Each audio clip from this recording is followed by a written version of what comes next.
আপনার জীবনে কিছু মানুষ আপনার বিশ্বাসকে এমন ভাবে দুমড়ে মুচড়ে ভেঙে দিবে যে ওয়াল্লাহি আল্লাহ কসম করে বলতে পারি এই কথাটা, যে এরপরে জীবনে কাউকে বিশ্বাস করার একটা মনোমানসিকতাই হারায় যাবে। মনে হবে যে যতদিন বেঁচে আছি, জব তক मैं जिंदा हूं किसी को मैं यकीन नहीं कर सकता अपनी जिंदगी में। মনে হবে যে আর কাউকে বিশ্বাস করব না। लेकिन सच बात यह है कि जब तक जिंदा रहना है तब तक आपको यकीन जरूर करना है किसी ना किसी के ऊपर। যতদিন বেঁচে আছেন সত্য হচ্ছে মানুষ আসলে বিশ্বাস ছাড়া, ভরসা ছাড়া, আশা ছাড়া বাঁচতে পারে না। বাঁচতে হলে আশা নিয়ে বাঁচতে হয়, বিশ্বাস নিয়ে বাঁচতে হয়। But there is one thing different. একটা বিষয় একটু পরিবর্তন আছে, সেটা হচ্ছে যে আপনি ঠকে যাওয়ার পরে বিশ্বাসটাকে লিমিটেড করেন।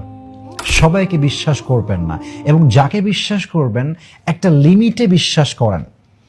এমনভাবে বিশ্বাস করবেন না যে যখন বিশ্বাসটা ভেঙে যাবে, আঘাত পাবেন, একেবারে রাস্তায় নেমে যাবেন। এই লেভেলে কাউকে বিশ্বাস করবেন না।